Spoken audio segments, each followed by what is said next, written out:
নমস্কার বন্ধুরা, আমি অক্ষয়। আর আজকের আমি রান্না করছি, দেখুন, ডিমের কষা।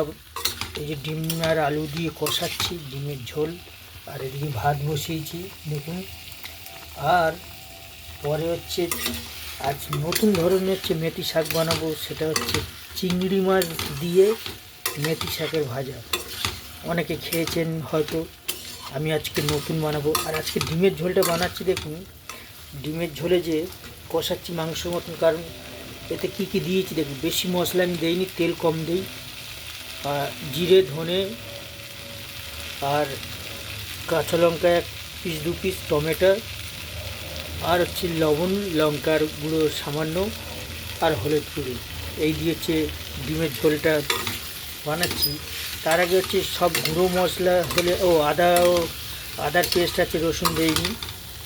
আর সব রকম মশলাগুলোকে হচ্ছে ড্রাই, যেগুলো গুঁড়ো মশলা, ওগুলোকে হচ্ছে আমি কী করি, জলে 15 মিনিট আগে ভিজিয়ে রাখলে জিনিসটা ভালো হয়। আর এই কষানো হয়ে এসছে, এখন শুকনো শুকনো হয়ে গেছে। এইবার হচ্ছে জল দেব। জল দিয়ে আবার কিছুক্ষণ দেখাচ্ছি আপনাদের। এবারে আমার জল দেওয়া কমপ্লিট হয়ে গেছে। এবার দিচ্ছি ঢাকা। ঢাকা দিয়ে এটাকে হচ্ছে ভালো করে আঁচটাকে বাড়িয়ে দিলাম, ফুটতে থাকবে। আর হেভি মজা লাগবে খেতে। আর এরপরে মেথি শাকটা কীভাবে বানাই আপনাদের দেখাবো।